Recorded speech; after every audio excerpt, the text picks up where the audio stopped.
The night she left this world, the wind smelled like snow and sorrow. I ain't forgot it.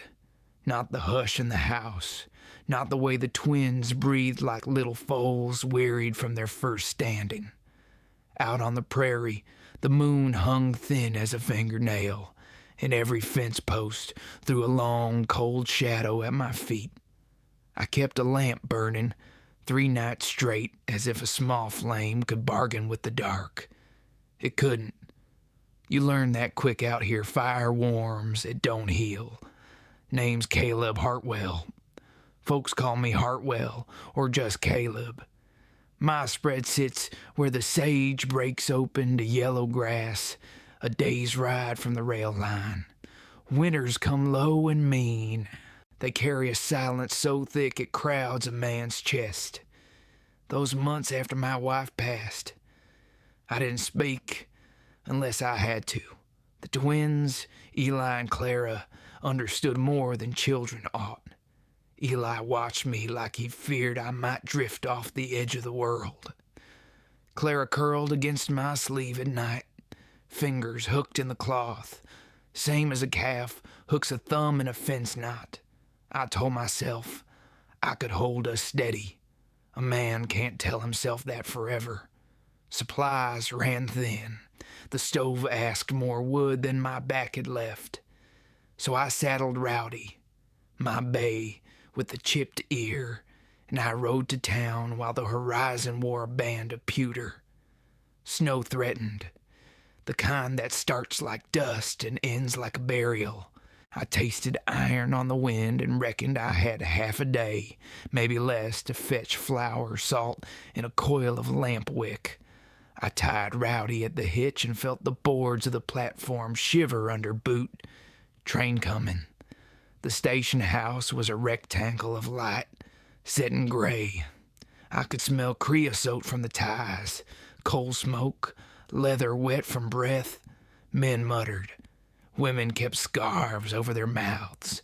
That's when I saw her. A slight, straight-backed woman in a tired blue dress, hat-pinned, neat though the brim had seen weather. She stood with a parcel at her feet and a letter in her glove, eyes fixed on some far thing I could not see. There's a kind of stillness I recognize, the kind a person wears when they're holding their own heart together so it don't spill. She wore it. Someone near me said, "Mail order bride got stood up." Another snorted, "Welcome to the territory." The words clinked like spurs on stone. She didn't look their way. I don't know what moved me first. Maybe the way the wind lifted a lock of her hair from beneath that hat. Maybe the way her jaw set, softer than defiance, harder than surrender. Maybe the plain truth that I had 2 children at home who needed a woman's hands and a house where the rooms had grown too quiet for a man's voice alone. I stepped beside her, not close, not forward, just beside. "Ma'am," I said. My voice came out rough as a rope drag. "You all right?" She turned. Her eyes were a brown that could warm if you gave 'em time. "I will be wi' my light," she said, "just not today." We stood like that a breath or two. The train hissed and cooled. Steam drifted along the planks like a ghost that couldn't choose where to settle. I took off my hat. I remembered my manners. "Caleb Hartwell," I said, "from the North Flats. My twins are at home with a neighbor boy keeping watch and not much else. Their mama passed. About a year now." Her throat moved. She didn't glance at the men who'd spoken. Her gaze stayed on me, steady as a windmill in light air. "I'm Annie Mae Dalton," she said, "from nowhere in particular." "Miss Dalton," I said, "a man ought to step careful when his next words could bend 4 lives. I ain't got silver promises. I ain't got soft weather. What I got is 2 little ones that need kindness and bread, and someone who can hum a hymn better than I do. if you ain't got a place just now, I got one that's bare but honest. Will you come with me?" I heard myself breathe after I said it. Heard the boards dry under the first blown flakes. Her eyes slipped aside to the letter in her glove. The corner was worn soft, like she'd read it too many times. She didn't cry. She just took one long breath, the kind a body takes before stepping down to a creek that might be deeper than it looks. "I don't promise forever," she said. "Not yet." "That's fair," I told her. "Sometimes a day is all a heart can lift." Inside me there was a space where grief had lived like an unwelcome ranch hand bunked too long. It shifted, not gone, just moved over to make room for a thing smaller than a hope. A start, maybe. She picked up her parcel. I took it without a word and led her toward Rowdy. The men who'd snorted earlier found their boots real interesting all of a sudden. I felt heat climb my neck and hated it, then let the shame pass. Out hurts a man chooses what he'll carry. I chose the parcel, the reins, and the chance she'd said yes to. We rode out under a sky the color of a pewter plate. Snow flew in specks that ticked against my coat. I gave her Rowdy's lead and kept my hat low. The road north is a thin, dark line when the ground goes white.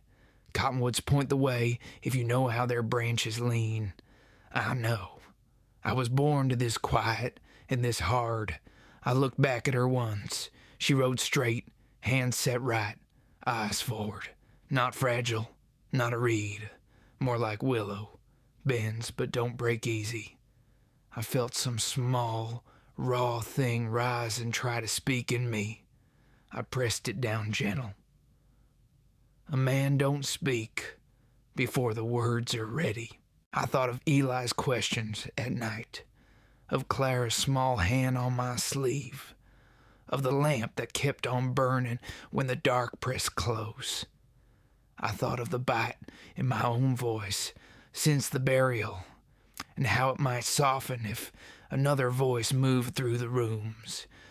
I thought of the way a house turns back into a home when someone hums while they set bread by the stove. Truth is, I was scared. Not of the snow, not of missing the road. Scared of starting a thing I didn't know how to finish right. Scared of asking a stranger to shoulder a load I'd dropped too many times. Scared of the way her presence, even then, made the air feel warmer than the fire I'd been banking. I whispered that fear into the scarf at my throat and let the wind take it. Out here the wind knows what to do with a man's secrets.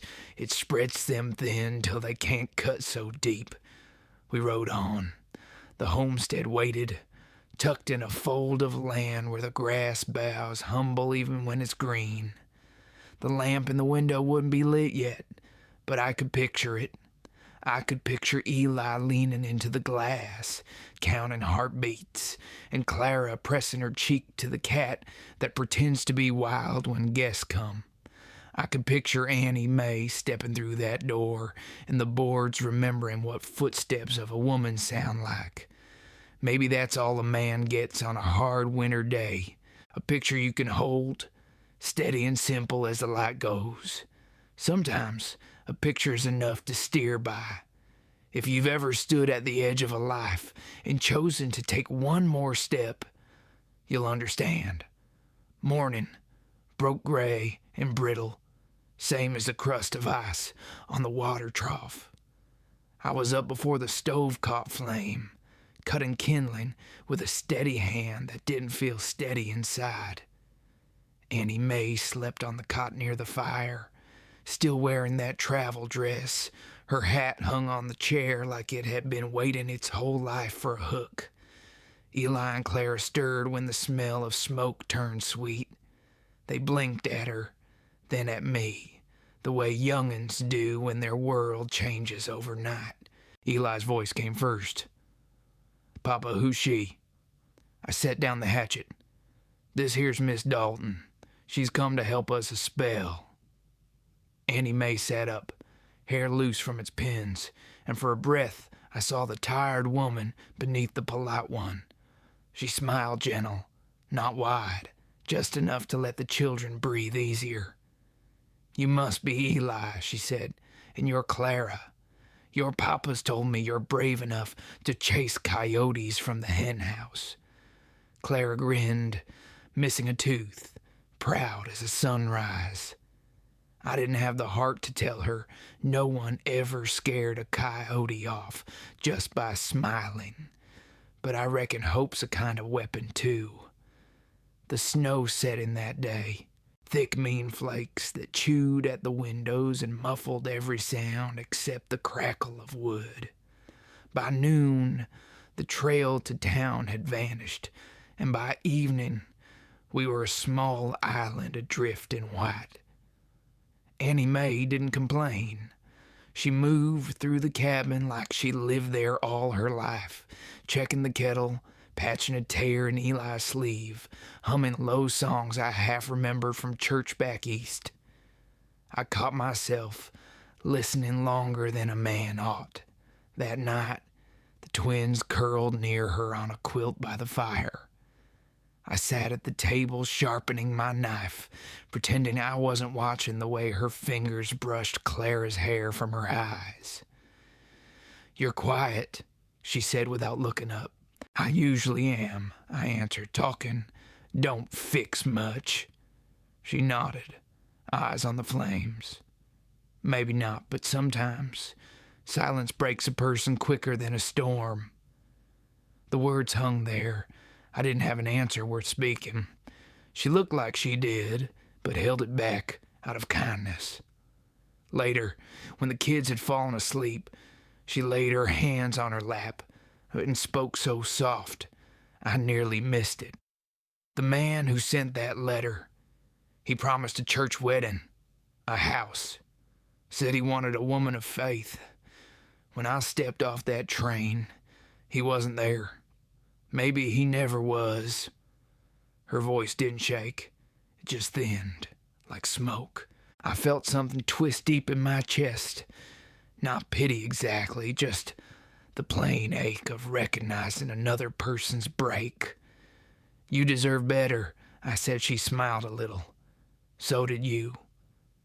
I stared at the fire till the edges of the room blurred. Funny how a stranger can speak truth you've been dodging for years. The storm lasted 3 days. We made stew from dried beef and the last potatoes, and I learned she knew how to stretch a meal, the way some women stretch prayer. The twins took to her fast. Eli followed her everywhere, asking questions that started and ended with why. Clara drew hearts in the frost on the window and called her Miss Annie. I fixed the roof leak with a pail and some planks, came down with cold fingers and a thought I couldn't shake. Maybe the Lord sends who you need, not who you ask for. That night, the fire burned low. I found her at the table with my late wife's Bible open, a candle guttering beside her. The page was worn at Ruth 1:16. "Where you go, I will go." She looked up when she heard me. "I'm not trying to take her place, she said. "I know I told her about how, but this house has been quiet too long. Maybe it's time someone filled it with life again." She closed the book. "Maybe." I sat down across from her, not touching, not daring to. Just two souls thawing a little in the heat of the same lamp. Outside, the wind eased. The world felt small and whole for the first time in a long while.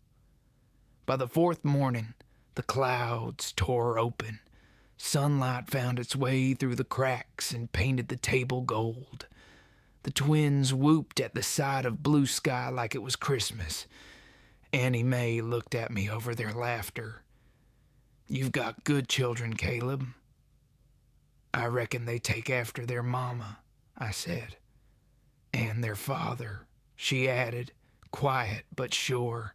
Something in me gave then, like a frozen gatepost loosening under a spring thaw. I hadn't expected warmth again, not real warmth, but there it was, right across the table, smiling soft as dawn. That memory never left me, maybe because it wasn't grand, just ordinary. Bread baking, snow melting, a woman's hum rising with the fire, and under it all, a man beginning to believe he could love again without betraying the dead. If you've ever felt the world start over inside a single sunrise, you'll understand. Spring don't come gentle in these parts. It comes like a rough hand on your shoulder, shaking the frost off everything that's been sleeping too long. By the time the drifts shrank to puddles, Annie Mae had been with us near 2 months, long enough for the neighbors to start wondering, short enough for gossip to keep its teeth sharp. She'd earned her place without a word of claim. The twins clung to her like ivy on an old fence, and the cabin had taken on a smell I'd near forgotten. Soap, fresh bread, and something soft that weren't quite perfume, but lived somewhere close. One morning, I found Eli in the yard, carving her name into a scrap of pine. "What you making, boy?" I asked. He grinned. "A sign, Papa. Says home.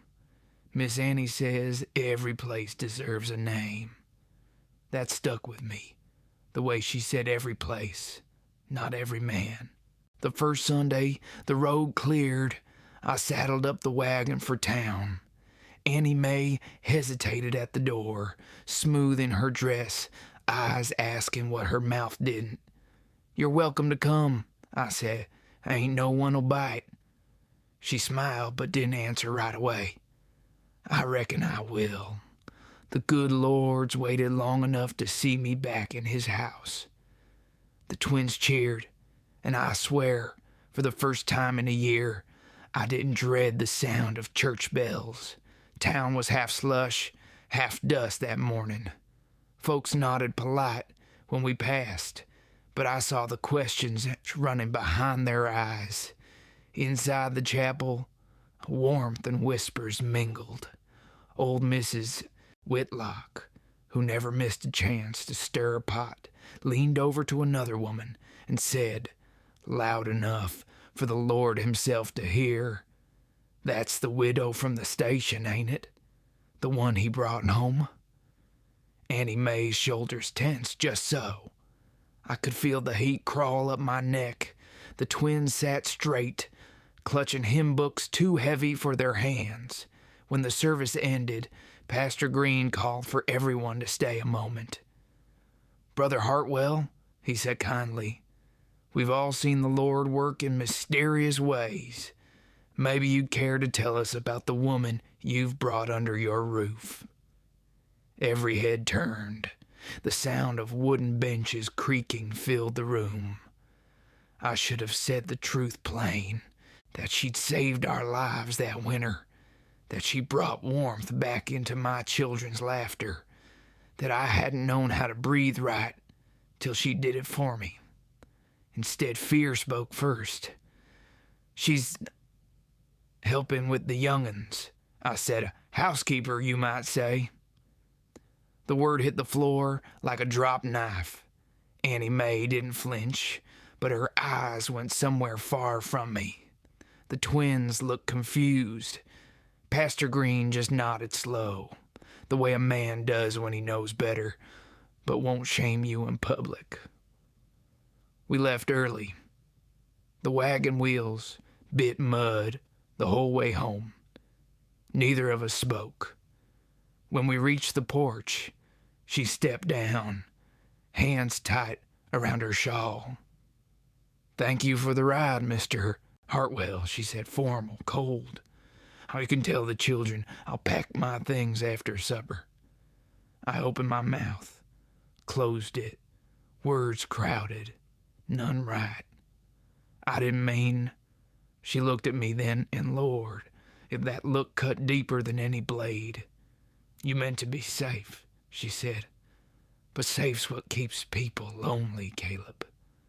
She walked inside, calm as a prayer, and I stood in the yard while the dusk bled over the hills. That night, Eli came to me quiet, his small face pinched in thought. "Papa," he said, "when something breaks, do we throw it away?" "No, son," I said, "we mend it." He nodded, serious as a preacher. "Then maybe you should mend Miss Annie." He went back to bed, leaving me with the kind of truth only a child can hand you clean. I sat by the cold hearth till the moon climbed high. Every creak of the cabin sounded like her footsteps fading.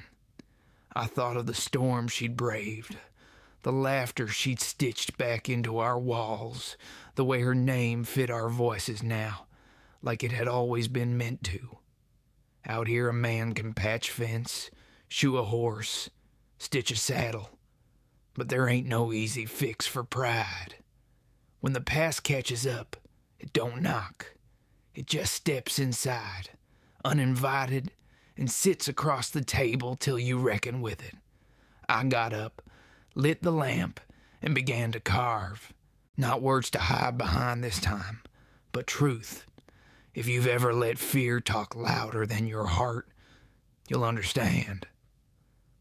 I worked through the night, didn't light the stove, didn't pour a drink, just let that lamp burn till its wick gave up.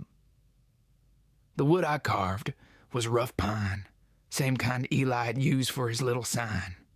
My hands shook more than they used to, but the knife knew its way.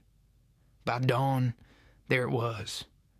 A simple bore with the words, "The Hartwell Family," cut deep and true. Beneath it, I carved each of our names: Caleb, Annie Mae, Eli, Clara. The last name near broke me, because it weren't just letters and wood. It was a promise I'd been too scared to speak. I loaded the sign into the wagon, tied the horse, and rode for the preacher's house before the town had even yawned awake. The wheels creaked like they wanted to argue. Pastor Green opened the door in his robe, candlelight still flickering behind him. "Brother Hartwell," he said, rubbing sleep from his eyes, "is someone ill?" "Only my conscience," I told him. "I need to make something right." He studied me a long moment, then nodded slow. "Then let's pray first. After that, I reckon we'll both know what needs doing." By the time I made it back to the ranch, the sun was rising pale through the cottonwoods.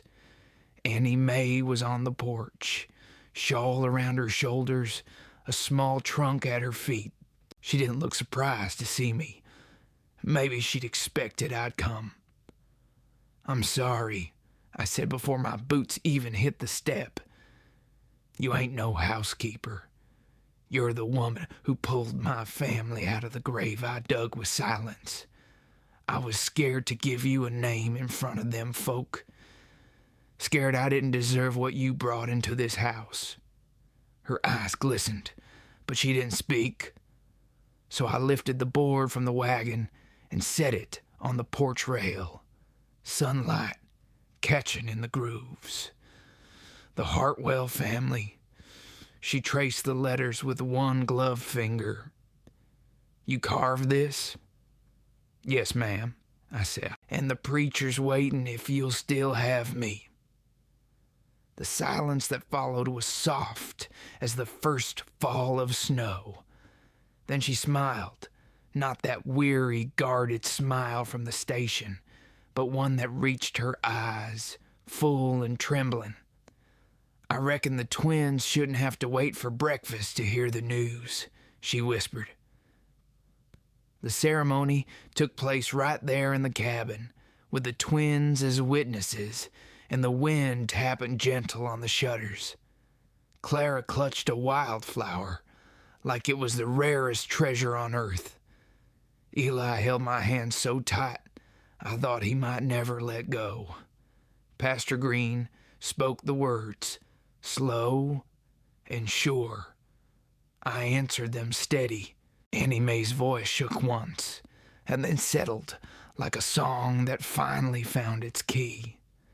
When it was done, the preacher took his hat, nodded toward the carved sign, and said, "Looks like the good Lord already knew your vows before I did." The twins whooped, and Annie Mae laughed, a sound that lit up the rafters. That night, we hung the sign above the door. The wind outside carried the scent of thawing earth. A week later, Marshal Tully rode in from town. He dismounted slow, spurs quiet. "Heard tell you got yourself a woman, and the town got itself talking," he said. "Let 'em," I answered. He grinned under his mustache. "Came to check on the children, as was my duty, but from the sound of it, they're fatter and happier than I ever seen. That true, ma'am?" Annie Mae stood beside me, wiping her hands on her apron. "Yes, sir. Eli's been eating like a colt in spring." Tully tipped his hat. "Then my job's done." He mounted up, paused, and added, "Family's the only law that matters, far as I'm concerned." When he rode off, Annie Mae looked at me with that same quiet strength she carried since the station. "You believe that, Caleb?" I nodded. "I do now." That evening, after supper, I stepped outside while she tucked the twins in. The lamp inside threw soft light through the window, dancing across her face as she leaned over the quilts. For a long while, I just stood there, watching the scene I'd once thought was gone for good. A man can lose a lot to time, land, cattle, pride, but when the Lord gives him a second chance at love, he best hold it gentle. The prairie stretched wide and still, the stars sharp as nails in the dark. I touched the wood above the door, our name carved deep, and whispered, "Thank you." If you've ever found your way back home after losing everything that made it one, you'll understand. Spring carried on, lazy and golden, and the fields near the creek came alive again. You could smell the wet sage and the new grass, even from the porch. Annie Mae said it was the Lord's way of forgiving the land after winter. I reckon he was forgiving me, too. The twins grew like weeds in sunshine. Eli spent his days chasing chickens, pretending to be Marshal Tully, and Clara learned every hymn her mama used to hum. Only now, she sang them with Annie Mae's voice, winding soft through the words. There ain't a sound in this world like that. A woman humming in a home that's been cold too long. Sometimes, in the evenings, I'd sit on the porch steps, sharpening my knife, while the sun bled red behind the cottonwoods. Annie Mae would bring coffee, her hand brushing my shoulder as she passed. That small touch was worth more than gold dust. "Do you ever think about her?" she asked me once, eyes following the twins in the yard. "Every day," I said, "but not the way I used to. Used to feel like a stone in my chest. Now it's more like a shadow that follows, keeps me cool when the world gets too bright." She nodded slow. "Then maybe you're learning how to carry it right." That night, after the children had gone to bed, we sat by the fire, just the two of us. I watched the flames play on her face, and I realized something quiet had happened. The pain I'd been dragging behind me had turned into something that didn't hurt no more. It just belonged. "You ever think about leaving?" I asked. She smiled. "Only when you forget to look at me like you are now." I laughed, rough and low. "Ain't much chance of that." She leaned her head against my shoulder, and we stayed that way till the fire burned itself down to coals. The clock ticked, the wind shifted through the cracks, and for once I didn't mind the silence. It was a good silence, the kind that meant a man had finally come home. A few weeks later, I took the twins riding out to the ridge where their mama's marker stood. The grass had grown tall, soft as a blanket. Annie Mae followed behind, carrying a bunch of wildflowers Claire had picked. Eli crouched near the marker, tracing the carved name. "Papa," he said, "does she know?" "About what, son?" "That we got Miss Annie now." I looked out over the plains, wind tugging at my hat. "Yeah," I said, "she knows. She'd be mighty glad you're loved this much." Annie Mae knelt beside them, laying the flowers down gentle. "We'll take good care of her family," she whispered, "and I reckon we have." That evening, as the sun melted into the horizon, I took down my old rifle from the wall. Not to shoot, just to oil it, same as always. The sound of the rag on steel mixed with her voice reading to the twins by lamplight. For a moment, it felt like time itself had slowed to a crawl, letting me breathe it all in. The laughter, the warmth, the peace I never thought I'd earn. When the story ended, Claire ran up and hugged my leg. "Night, Papa," she said, "on night, sweetheart." Eli followed, already half asleep. "Night, Papa. Night, Mama." Annie Mae met my eyes over their heads, smiling through tears. "Hear that?" she whispered. "He called me Mama." "I did," I said. "Why, and it's the truest word ever spoken in this house." I kissed her forehead, slow. The lamplight flickered once like it was bowing out. Later, I stepped outside. The stars stretched wide and endless, same as they always had, but they didn't look lonely anymore. Somewhere inside, I could still hear that train whistle from the day I found her. Soft, distant, like the sound of fate settling down quiet. If you've ever lost something you thought was gone forever, and then held it again, warmer, wiser, more fragile than before, you'll understand. And maybe love ain't about holding on. It's about learning to let go gentle.